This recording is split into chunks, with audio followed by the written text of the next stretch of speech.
मायबाप झाले ना तर मायबापासारखे मायबाप व्हा, स्ट्रॉंग मायबाप व्हा, की फक्र वाटलं पाहिजे मायबापांना की मी एखाद्या पोराला जन्म दिला, मी माय झाली बाप झालोय. फक्र वाटला पाहिजे, अभिमान वाटला पाहिजे मायबाप होण्याचा, आणि त्या पोरालाही अभिमान वाटला पाहिजे पोरग होण्याचा की मायबापांनी जे मला जन्म दिला खरोखर मी अभिमानी आहे, फक्र आहे मला त्यांच्यावर. मित्रांनो, जे आहे बघितलो, आज क्रांतीची गरज आहे. हमें और एक लड़ाई आजादी की लड़नी पड़ेगी. वो वक्त आ गया है अभी. इथल्या बीजेपी काँग्रेसला या देशामधून हद्दपार करण्यासाठी आम्हाला संघटित व्हावं लागेल. तुम्हाला संघटित होऊ देणार नाही.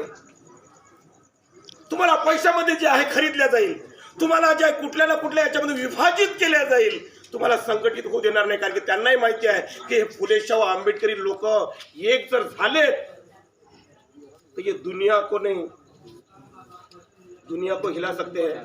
भारत तो बिल्कुल एक छोटासा देश है.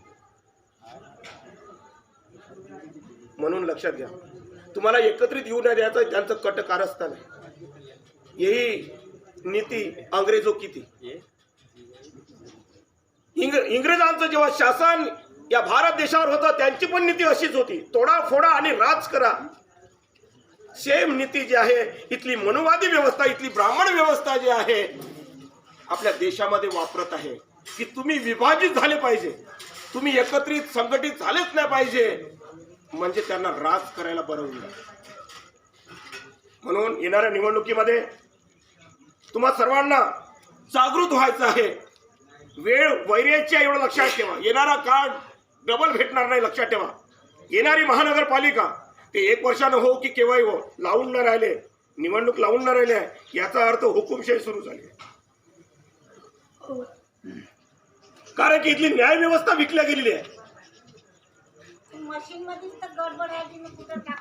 हुकुमशाही खोट्याचं राज सुरू आहे, हे तर बरोबर आहे. यासाठी जनता रस्त्यावर येते का? रस्त्यावर येते का जनता? स्वातंत्र्याची लढाई झाली होती, इंग्रजांना हाकलून लावण्यासाठी आम्ही रस्त्यावर ज्या आंदोलनात भूमिका घेतली. ईव्हीएमला जर हटवायचं असेल आणि बॅलेट पेपर आणायचं असेल तर आम्ही गल्लीमध्ये गोष्टी करून फायदा नाही. ते पहिलेच बरे होते जी ते पेपर होता. मी काय म्हणतोय, गल्लीमध्ये गोष्टी करून जमणार नाही. रस्त्यावर लाखोच्या संख्येने या बंद होते. ही लोकशाही आहे. पण या देशातली जनता येणार नाही.